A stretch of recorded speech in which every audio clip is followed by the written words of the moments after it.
What's up? This is Arabyrd and this is FTS. We are more than just a podcast. We are here in support of the unrecognized. Di situ kami ang kakaskati, tapi si lakas barangin. On this episode, we're going to talk about the music business.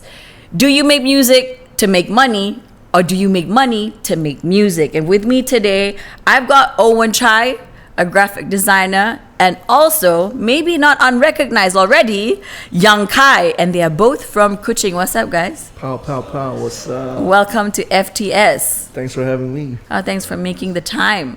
Okay, so before we get into the business, Owen, would you like to introduce yourself? Yeah, my name is Owen, and I'm a graphic designer. I'm currently freelancing in Kuching, part-time. Yeah. So what kind of work have you done? I'm mainly done works for like logos, music covers, maybe like just art related stuff. Yeah, and sometimes commercial. Yeah, merch.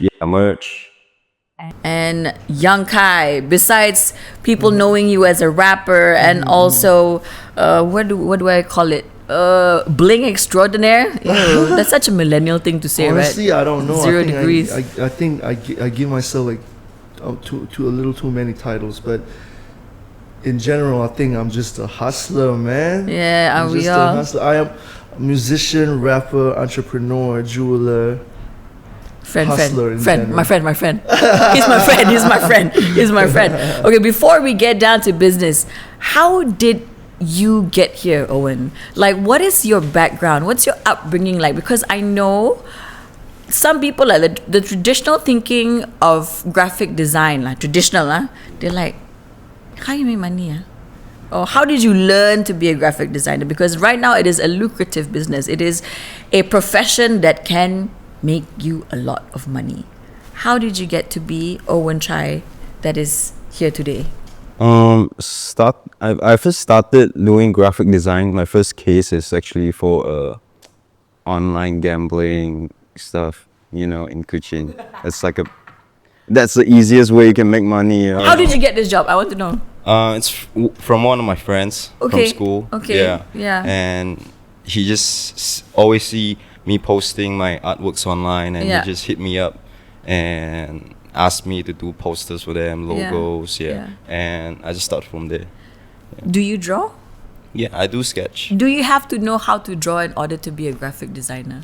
I think right now you don't really have to be like really good in drawing, because there's like a lot of things you can, like AI or whatnot, Yeah. And there's a lot of like ready-made posters and all that, so I think it's easier for people who doesn't know how to draw really well, and you can still be a graphic designer. Because graphic design in general, you don't have to draw really know how to draw. You can, because there's like a really many category in it. As long as you have the eye and the vision for it. I see. So now I think in most industries, a lot of things even if you want to do some office work, never mind, we have ChatGPT. As artists, right? As artists, as musicians, as a designer, what do you think about this whole argument or case where people think that AI can take over our jobs? Nah, I don't think so. Yeah.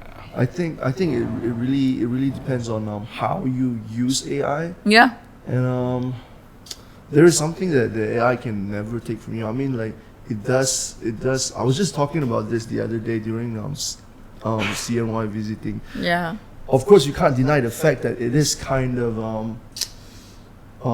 immoral to for them to in a way steal. Yeah. But how can you can't stop it. It's the human evolution. Yeah. But then how do you actually capitalize on that? Yeah.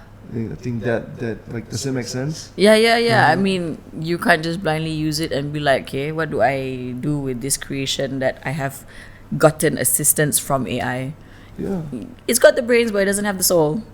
Mm-hmm. All right. Yeah. So what about you, Yung Kai? What is your background like? Like, what is your upbringing? How did you get here as a rapper, as a hustler, as a guy who makes jewelry? First of all, I want to say I like get here. I don't really know where I am at. Besides, like I'm doing what I need to do every day. Yeah. And I think I was just so I'm not really the kind of guy where I plan like maybe like I don't have like a 3, 5, 10-year plan. Spoken like a real hustler. I just I wake up and I do what's necessary, and then but if you were talking about how did I like get here, I think even before music, I was a reseller. Yeah. So I was selling a lot of back then Yeezys were hyped up. I remember we used some of your stuff for a music video. Remember? Really? Yeah. What was that? That was a Swinburne music video that we did, remember? You had to come by to Swinburne. Yeah. Oh my god, that was so long ago. I think you'd be surprised that it was probably about 5-6 years ago only. That was with K-Click, right? Yeah. So yeah, back then I had a store I see. Yeah. Then from there, like it then I started doing music. Then I met my business partners through music. Yeah. And then from there, my business partner had the idea to start 0 Degrees, by the way. It was his idea to start. And Kuchingite? Yes, Kuchingite. And we're also mutual friends. Nice. Yeah, his name's Ian. Okay. Shout out Ian. Shout out Ian one time. So yeah, from there, and then but basically just do whatever that needs to be done. Yeah. Is what you're doing right now something that you've always wanted to do? Or did you accidentally get into it because of the lifestyle or environment? Did you finish high school, or were you in high school and be like, I want to be a rapper and I'll make jewelry?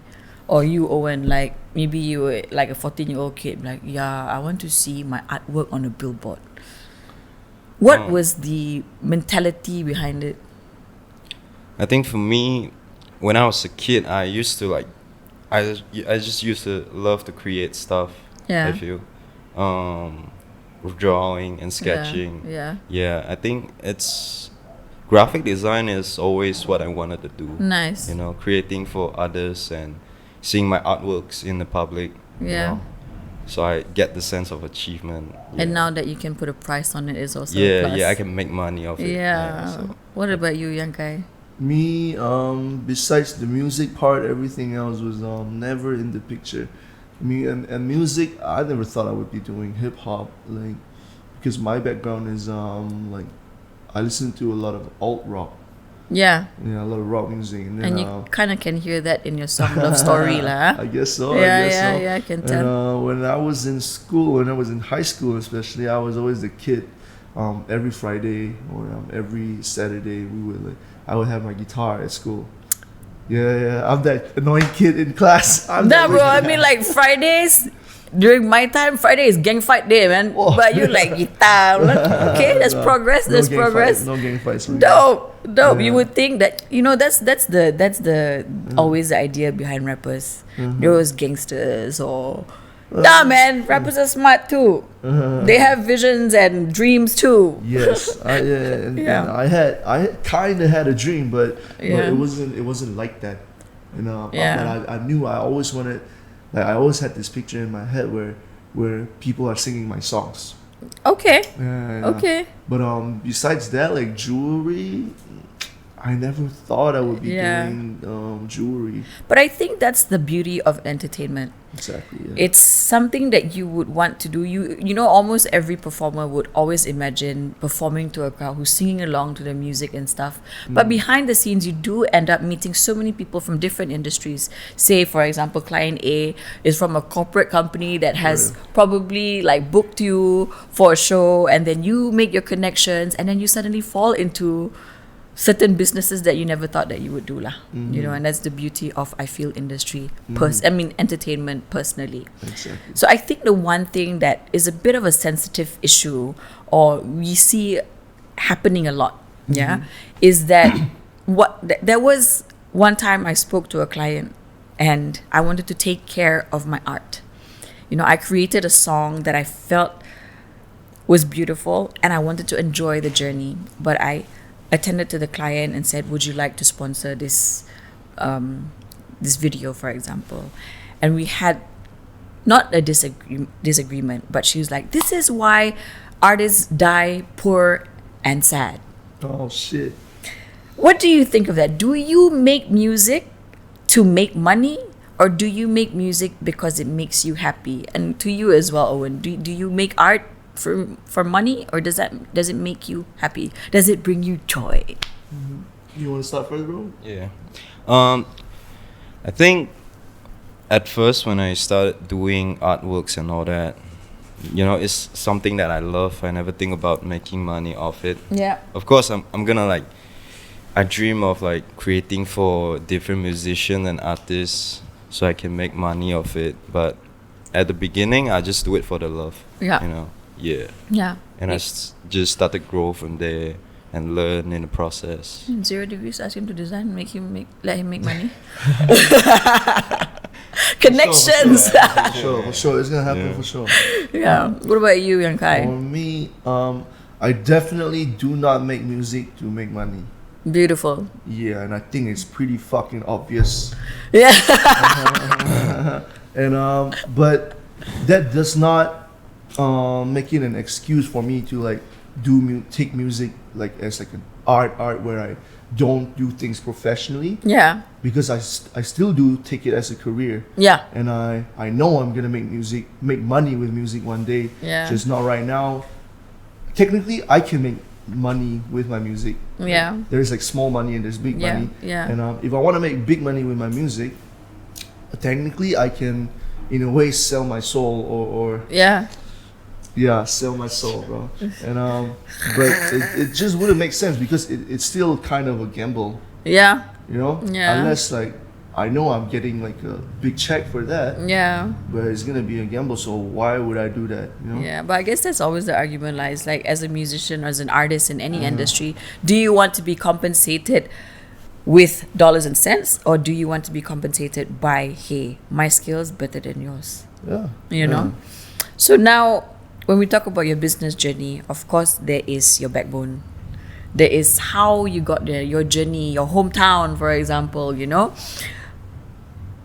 What are the habits or routines that you feel, Owen, helped you get where you are? I think it's just being consistent and just keep doing. Because I think for graphic design, you have to keep doing. You have to keep creating. Yeah. So you can get better at it over time. Yeah. Yeah. Yeah. What about you? He pretty much said it for me. Like, just be consistent. Yeah, that's good. But this is something that I learned recently. Like, because I think as a business person and as a, I think discipline is very important. Yeah. But also like sometimes being too disciplined, being too patterned, you'll get stuck in a place where you know your creativity can't really flow. So you gotta find a place for yourself to breathe and think. But I can't say that for everyone. Yeah. You shouldn't be walking around with a stick up your ass. Basically, you gotta be chill about it. Yeah, it's a really hard progress, and I'm still trying to learn it as well. Yeah. But I don't really know how to like balance what I just said. Yeah, but I think you get the idea. Yeah. There's no expiry to creativity. Yes. You just gotta keep going. The day that you don't become an artist is when you stop creating. Right? And that's the consistency there lah, you know. I mean, talking on a personal note, I took a few years break and I thought that I could only be creative by surrounding myself with other creative people, which is KL. I was based in KL for about 22 years and I had a complete mental block. And I thought if I moved to Kuching, okay, like I can accept already that I don't live the lifestyle. I don't go to clubs no more. I don't have to dress up every single day. I don't have to front. I don't have to flex. But then when I came here and I disconnected myself from all that, then I gave myself the space to actually see or look inside. And that's where the creative juices poured out. So happy for you. Thanks, man. EP coming out. on my 40th birthday. Oh shit! Shout out Arabyrd. That's me. Anyway, what about family background? Like, do you think, or for you guys, did they inspire or your current business? Are they business owners, or are they in the creative side of things as well for you, Owen? My dad's is a businessman. Okay. He runs a wholesale grocery store. Okay. Yeah, so I think there's nothing too much. Yeah, not interrelated lah. To my graphic design Dope. thing. Yeah. Yeah. What about you? Are they business owners? Yeah. I know your mom Uh-huh. has a tailor. Is a tailor. Yeah. My dad's a tailor. Your dad. Sorry. My dad's a tailor, and my mom's a tailor too. Explains the drip. Okay. Yeah. I think it plays a really big part in like who I am. Yeah. Because ever since I was a kid, because my dad has a store in Wisma Bekas. Yeah. It's a shout out Wisma Bekas. I just went there. It's an OG mall. What is it in Wisma Bekas these days? All the phone shops are Still? Yeah, all the phone shops. Okay. Most of the shops are cleared out. It's like a dead mall. You Okay. can smoke in there. Oh. And ever since I was a kid, I would go there every weekend, and I would see my dad like service his clients. And like what I always notice is like this mentality of your client is the king, you know. Yeah. That I think that helped me. That shaped me in doing business and helped me gain a lot of trust. Yeah. Yeah, and also my dad's a hustler as well. Yeah. So I took it from him, I guess. Dope. Even though he is a bit like old fashioned. Yeah. And also his work is also kind of like high end in a sense.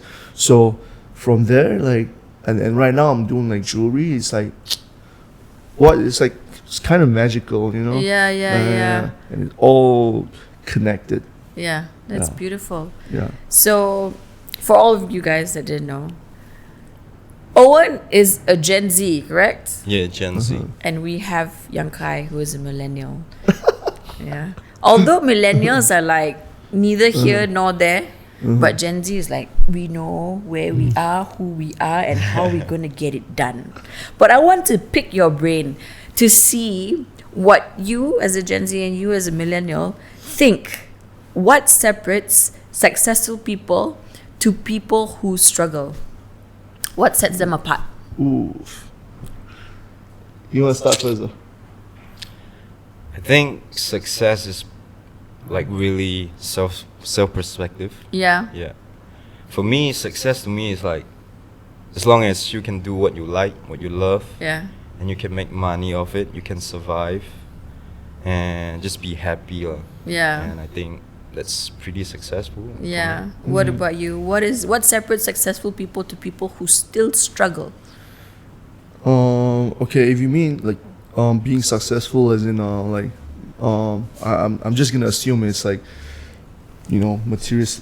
Completely up to you as your perspective. What do you think is success, and then what do you think is a struggle? For me, I think success is being able to provide. Yeah. I don't have to worry about shit. And Yeah. when I have money, I think like it solves a lot of problems. Of course, not all the problems, but it sure does solve a lot of problems. Yeah. Yeah. And I think what really separates the people who struggle and the people who are successful Yeah. is the talking and the walking. Yeah, man. And maybe Owen's probably not like that, but y'all Gen Z's talk too much, man. Sometimes, you know. I think when we're talking about walking the talk, right? Ideas, you can come up with ideas by taking shit in the toilet. You already come up with like 5 ideas already. Yeah. But in order for you to make it take flight, that is where the work comes in. Exactly. Right? It is a And I balance. think the two of you, I think the reason why I invited you here is you guys, you know, like our friends from Rukun also suggested to have you because you are the blueprint of what music and business should look like. Thank you. You know. Thank you. And also Owen, I saw when I joined Clubhouse, which is our shout out, we are martial artists. Shout out. Shout out Clubhouse. I What's just went up? yesterday. Yeah. Jab, hook. Met him at Clubhouse and I saw his artwork and instantly Owen is the designer of the FTS logo, which is super fire, by the way. Thank you. Thank you. Damn, where was I getting at? I was guessing you up, and I forgot what I was talking about. You were talking about both of us being, Gen Z. Oh yeah, no. How do you make ideas happen? You have all these ideas, like, okay, I want to do a song and make a music video, but what is the work that goes behind it? Literally, what is the journey of a music video from song to video? How do you get funded? Who do you speak to? Because this one, I mean, FTS is all about in support of the unrecognized people who are still trying to make it in whatever industry they are in. Who still feel like their work on the streets is not done. Just to give an idea on your end, from a song to a music video, what is that journey? I think writing the song, for all of us, writing the song is the easiest part. Yeah. Writing the song, producing the song could be a bit of a problem if you don't really have much experience, but the number one key for me is to work with people, and you got to have certain value and you got to be hungry enough to let people invest in you. I'm not talking about just money. I'm talking about like their time, their energy, their creative juice, and but if you're talking about the technical stuff, you want to hear the technical stuff? Yeah. You want to hear the boring stuff? The boring stuff. Writing the song, most of the time, the producers just send a beat, and if I fuck with it, I hop on it. I do a demo. I mix myself. I mix the vocals myself. Yeah. I have a direction. Then we touch up the song, sound selection, do the proper mixing, mastering. Then the song's done. That's just for the audio. Yeah. And for the visuals, I usually work with my number one director. All of my videos, pretty much all of my videos are done by him. His name is Daniel. His IG handle is I Don't Really Know You. And I recently just did a music video with him. Okay. So I kind of co-direct the thing. Yeah. So I would come up with a board. Yeah. And inside the board, there would be references, scenes that we were going to do. Yeah. And then I am my own art department. I decide what props needs to be in there. And, just hop on a Discord call every once in a while with the director until the board becomes finalized. Yeah. And then I start to source out all the things, and then we shoot. Boom, boom, boom. Do you have to be ready to invest your own money into music? Yeah, I do that. Yeah? Yeah, so you cannot depend on people to be like, trust my product from the jump and give me money for it. Yeah, unless you can sell. Which artists have the balls to say, my music can sell? I don't. Yeah. Yeah. What about you, Owen? I mean, you are a freelancer, right? Yeah. And you were telling me that, guys, there's hope, okay? He was telling me earlier on that you didn't even finish high school. Yeah. And to me, he's a fucking fire graphic designer. Don't fuck with him. He's the best in Sarawak. Thank you. His Instagram is Owen Chai. Okay, you can check it out also on FTS Instagram. His work is right there. So how do you look for your work? Does it come to you, or do you get out there and search for work? I mainly, if I have a job, Yep. I will ask for the direction. Yeah. And I will do brainstorming session, and after that I will start sketching out like 10 or 15 different sketches. Yeah. And I will arrange it. Yeah. And have a final product there. Yeah. Yeah. Okay. So that's how the whole process. Yeah. I think, okay, we're still going to touch a bit of the boring stuff with Yung Kai. Oh, okay. I want to talk about business growth and strategies, okay? How do you approach... Everybody wants to start a business. But what most people don't understand is you got to take that big risk first.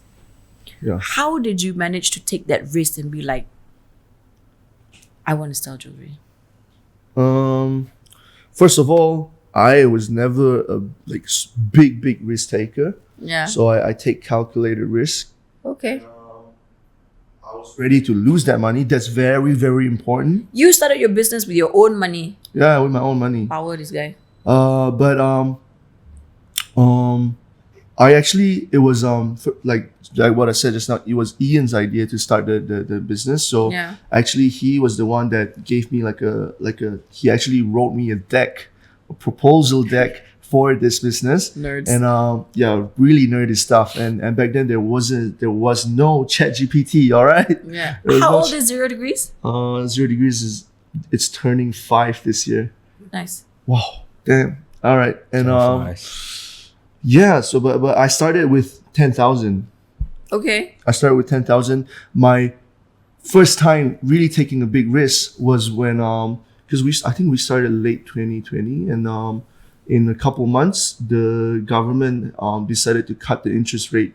So banks were calling a lot of people, business owners, like, hey, you want to take a loan? Hey, you want to take a loan? And by that time, my company, I've already ran my previous company, Boiler Room, for a couple years already. Yeah. So my profile was able to get a loan. Yeah. So they hit me up and they're like, hey, do you want to get a loan? Then I just took it. Yeah. Yeah. And from there it just went. Yeah. Do you think the biggest step in starting a business is the risk taking? No. No? I don't. What is the big step in starting a business? I think it's like overcoming the fear of Risk. Yeah. And if that risk is something that you can actually afford, then I don't think it will be a big problem. Did you have a plan, or were you just like, I want to do jewelry for rappers? No, Did you have a cost structure and an ROI and all these nerdy stuff? Not really, but I had like a projection of my sales, and I kind of like researched on the market. Ian kind of researched on the market. Yeah. And the real story is EK. Yeah, there's another brand called EK. Yeah. He inspired the whole thing because Nice. I saw, no disrespect to you, Eric, but like, and I've told him this before already. I saw him doing that.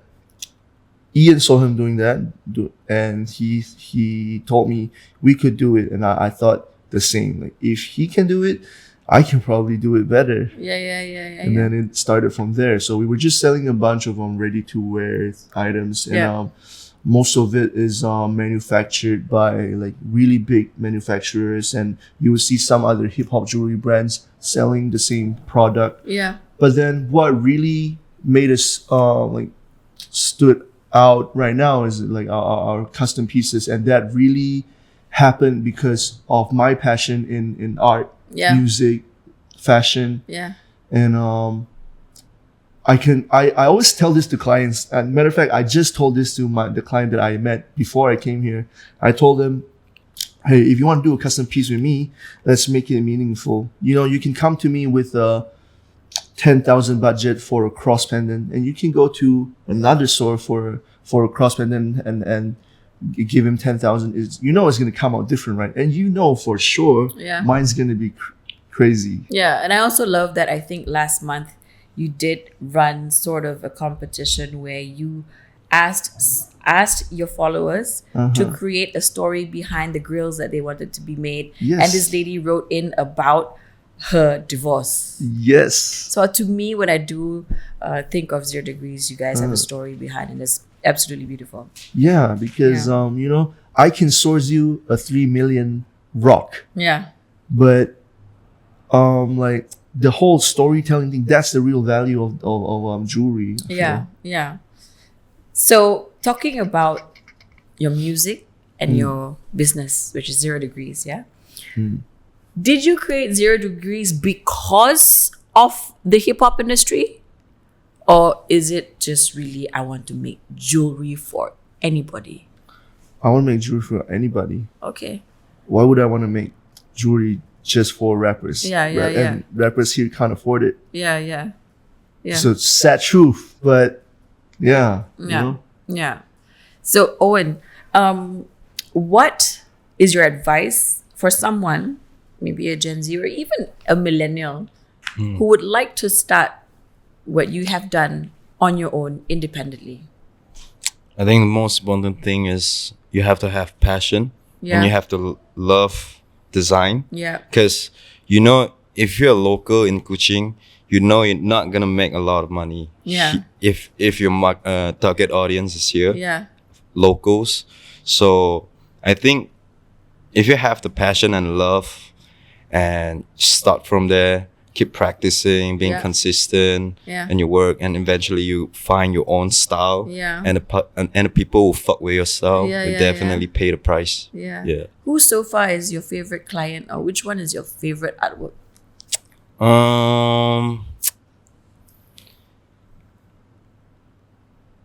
I think I couldn't say like my favorite artwork, but I think the most important fun one. I think it's the biggest project I work on is Camera Odyssey. It's for Art Adal. It's a is it a tribal band here? They are I think they are a world music band. Yeah. Yeah. That is the biggest event I work on. And shout out Yung Kai for introducing me to the team. Hey, back then I didn't know him that well, but you know, he just hit me up to the team, and I just got the chance to work on the event, and I learned a lot in the process. You know, how the event works, how the whole team, you know, the production team works, you know, and working together. And do you think that is important? Your circle. I mean, you guys know each other, and I know you, and then suddenly the three of us are connected because we go to the same gym, and I think that's what gravitates us to each other.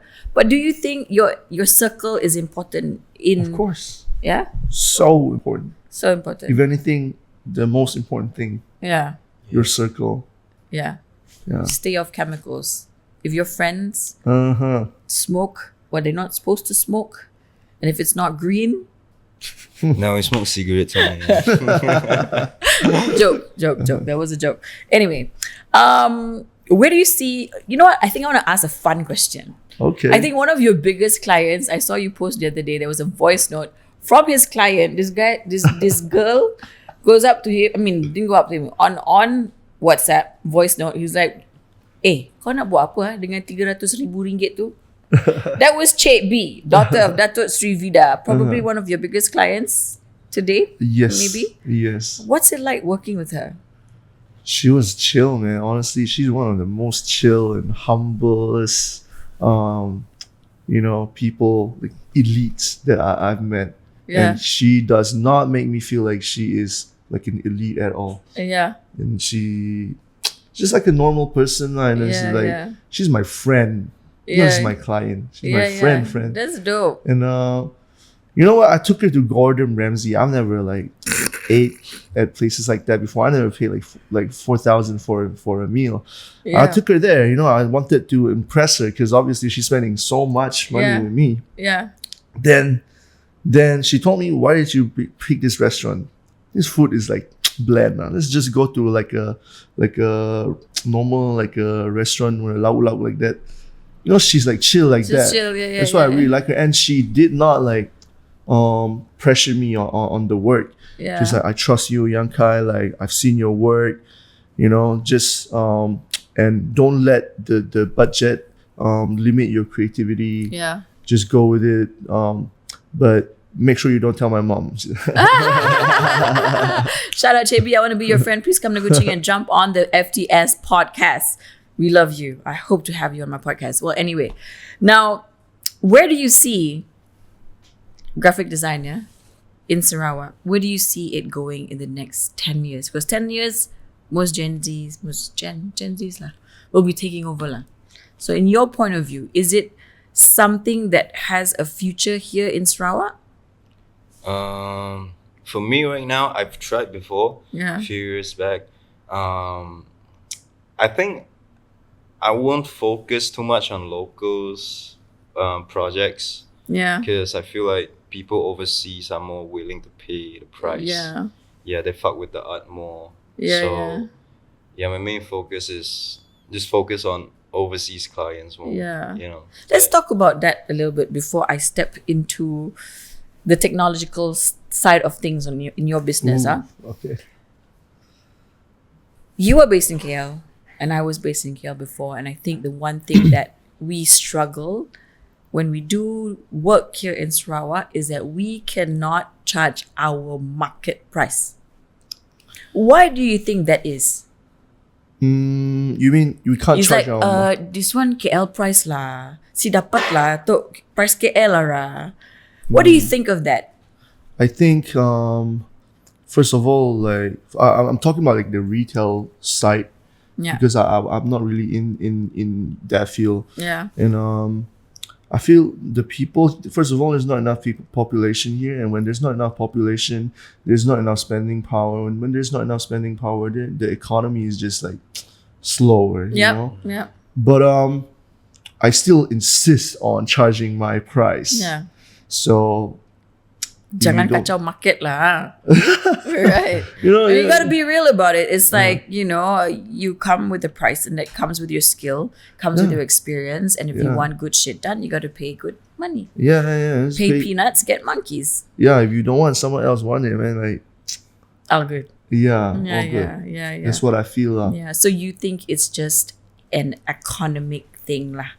It's not because they don't understand value or not exposed. Yeah, that's definitely one of the reasons too. They're not exposed, and this this whole creative thing. Yeah. Even like right now, I see a bunch of social media agencies like coming up, and I think they're also probably struggling with charging the amount, and from what I heard, like through visiting like Chinese New Year, visiting a lot of houses, I talked to a lot of my old friends, and some of them work in that field, and I hear their prices, and I'm like, what? Are you serious? Yeah.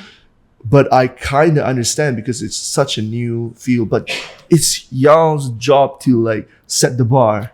If you guys don't set the bar, then how are the people in the future kids are gonna do? Or they might not be a future. Brand yourself before people brand you. You don't go into a supermarket, pick up a product, look at the price, and ask the cashier, why is it this price? Can I get a discount? Exactly. So I think this is also one of the visions or the thing that I would like to achieve with these talks that I have on FTS. There would be a more bigger understanding or awareness of the value in creative work or people in the orange economy. Creatives like us, and I hope you guys get it. I hope. Yeah. So technology. Yeah. This is a question for 0 degrees. Tauke 0 degrees. Right?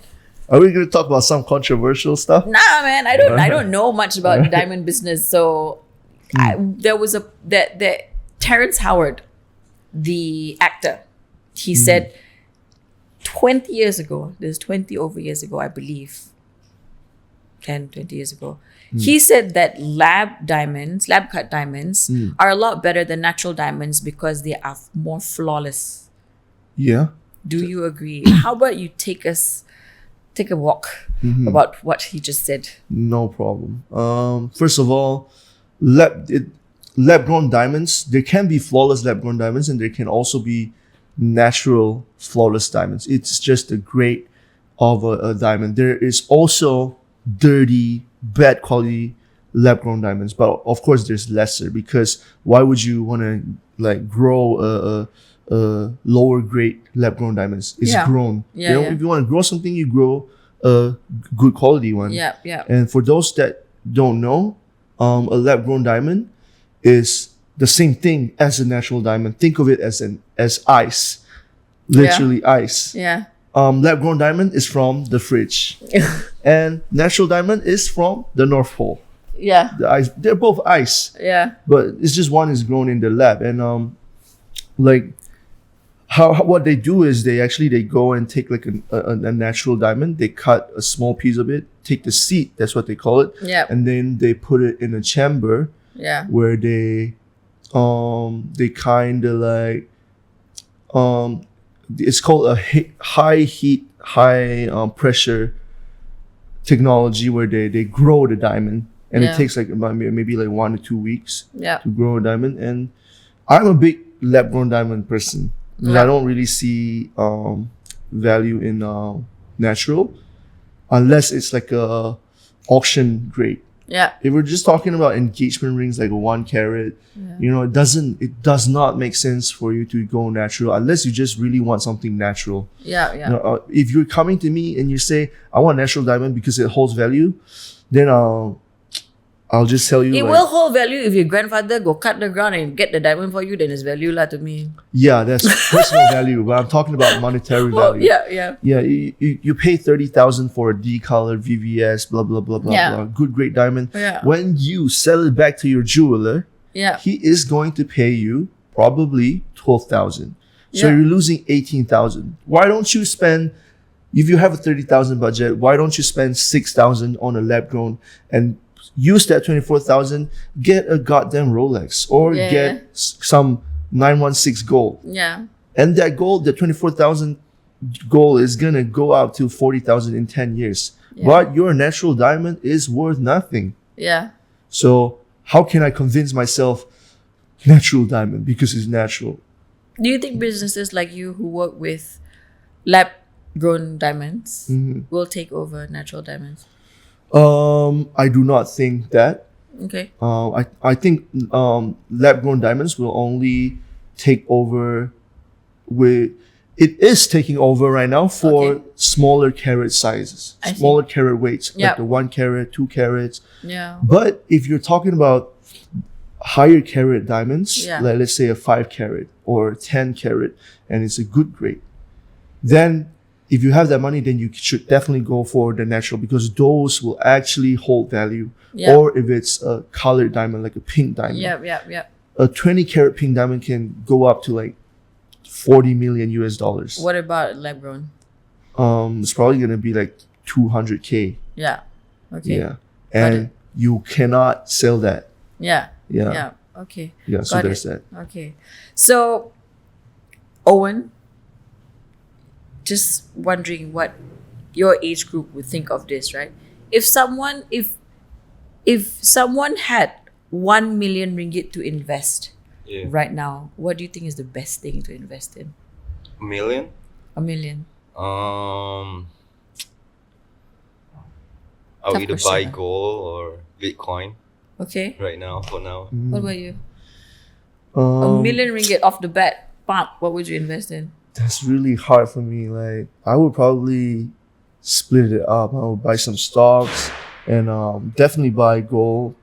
I'm a strong believer of gold. And some crypto probably. And invest a portion of it into my music. Yeah. Yeah. With $1 million ringgit, I would buy friends to do the work for me. That's a good one. Do you think financial education is lacking in the world today? Like, you guys are self-made. To me, of course, you have your parents' background, your father's background, and there's only so much that you can absorb from it. But do you think financial education is lacking in our generation? I think, if anything, like from the system, it's always been lacking, but nowadays it's so much more accessible. When I was a kid, when I was like in high school, there's no the Mr. Money podcast, or there's no like these YouTubers who talk about finance. Yeah. It wasn't so accessible, all this information. But now it's everywhere. So what's your excuse? Yeah. What about you, Owen? Yeah, same as what Jeff just said. I think it's super easy to access to like YouTube. It's all on YouTube, and it's free also. So yeah, I think it's pretty easy to access. Yeah. What is the one mistake that you think people make with their money? I think just you make money and you don't invest it. Yeah. Yeah, you just spend it. Yeah. So yeah. Not planning your spendings, I guess. Yeah. And also putting too much money in the bank. Putting too much money in the bank? Yeah, because you should be putting it somewhere where it can grow. Yeah. Okay, that's great. Let's talk about some fun stuff. All right. Work-life balance. What do you guys do for fun? What do I do for fun? Yeah. You might be shocked lah, but I drink a lot of ketum lah. For real? Yeah. I've never tried it. Yeah. You never tried ketum? No. I love ketum. I'm Chilayu, man. Chilayu? Yeah. Nakal sawak lo. Cannot. Oh, okay lah. Chilayu a little bit only. Okay. What about you? What do you do for fun? Pretty similar to Jeff, but I'm not that intense. Do you do KTVs? This is such a Kuching thing, man. KTVs. Is it a Kuching thing? I think it's a Malaysian, a Southeast Asian thing. Yeah, it's a Southeast It's Asian a Southeast thing. Asian thing. It's I'm not crazy. really a big fan of KTV. Yeah. Mainly because my first KTV experience kind of fucked up. Yeah. I'm telling you, it's gonna be your first, second, third, fourth, fifth. Every single KTV experience is fucked up. Newsflash. Oh my god, yeah. But I'm not a big fan of KTV. Maybe Owen is. Nah, I feel like it's like a stereotype for China, you know, because like China abeng. I used to love Yeah. KTVs, come on. Maybe I am an abeng. Maybe Who knows? I can kind of smell it. I smell it. So where do the cool kids hang in Kuching? I mean, I know you have moved to KL, but 1 or 2 years already in KL? 1 year to be Yeah, exact. you guys are very cool. Like, you guys are chill. What do the cool kids do now besides BJJ? I see a lot of trends where people don't go out anymore. One, I think because it's like the music here is nonsense lah. Sorry, I stopped DJing. My fault. I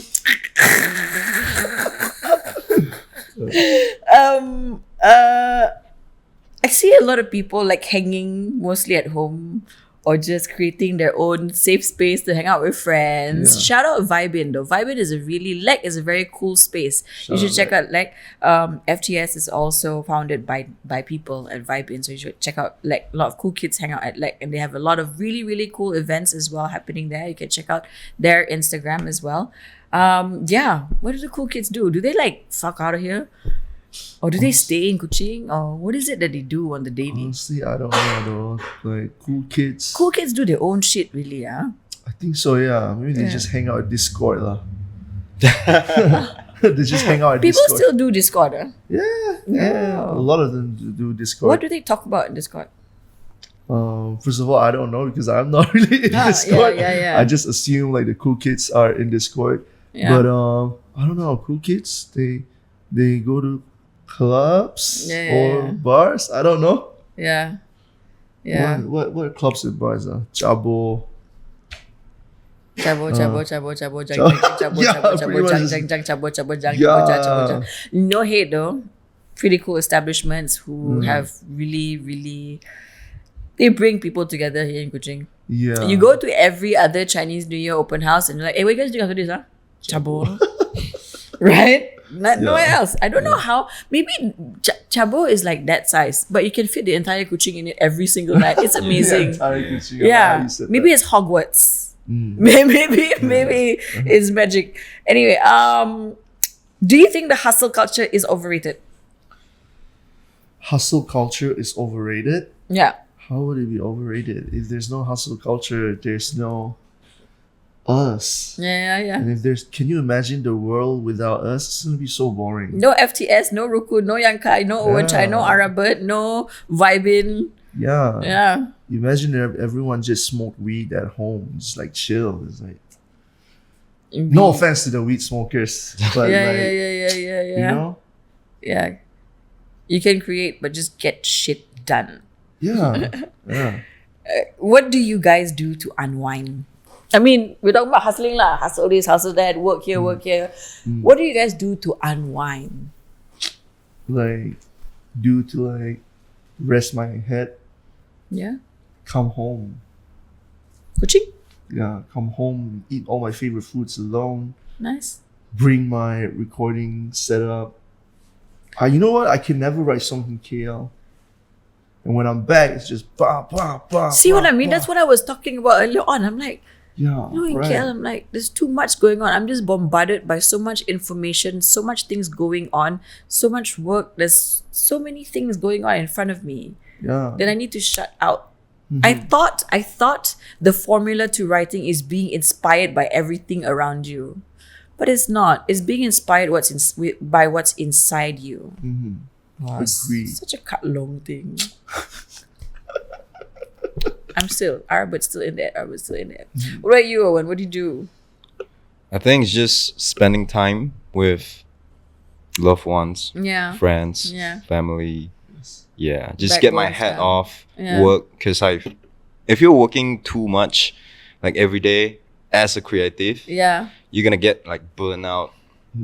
From time to time. So you're gonna get your head off. Just spend time working out. I think that's a personal problem that I have right now. I don't know if it's an age thing.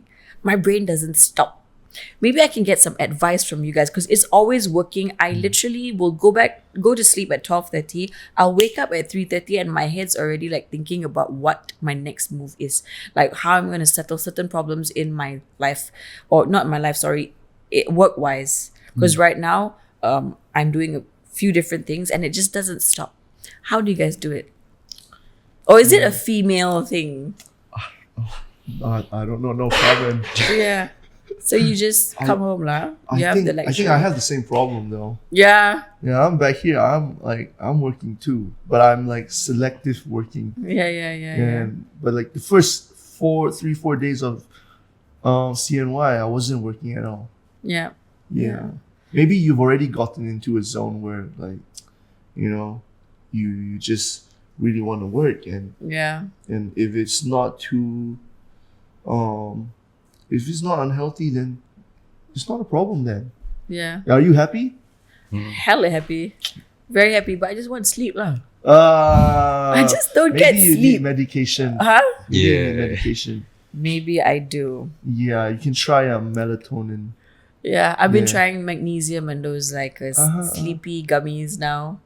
I knock out easily, but I only get like 3-4 hours of deep sleep and then I'm like up again. So have you seen a doctor for it? No, I haven't. Maybe you should. Okay, that's a very good advice. Maybe you can smoke some weed too. Anyways, what's your advice on people who are trying to make it? Because FTS is all about supporting people in the creative scene or people from the streets. FTS, from the scene for the streets, What is your advice for people who are trying to make it, or maybe people who are almost giving up on what they believe in?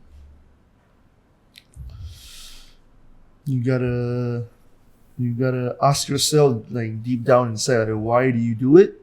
And when you get that reason, then you'll get clarity. And for the people who wants to start, just fucking do it lah. Don't come into our DMs asking how you do this, how you do that. All the answers are on YouTube. Just do it.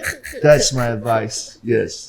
Just check your bank balance and let that drive you. What about you, Owen?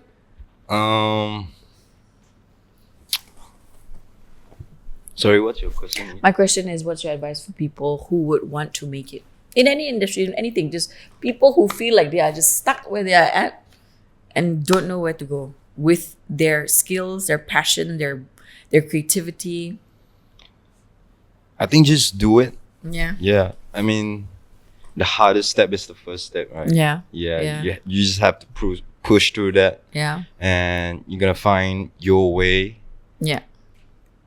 Yeah. Okay. And you can just, how do you say it? Yeah, you can just go from there. Yeah. The hardest part is the first step. Yeah. Yeah. Yeah. I feel like there is no stop to this journey lah.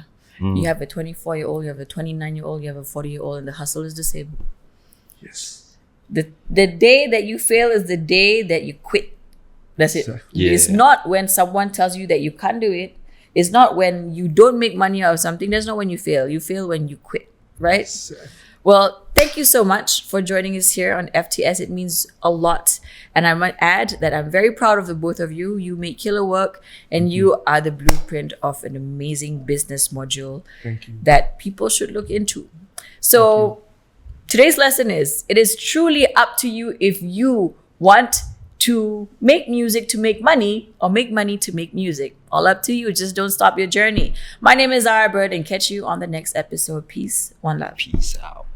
Best in the game, babe，你是给其他。我心中带着零度的笔，带着领图，我照亮更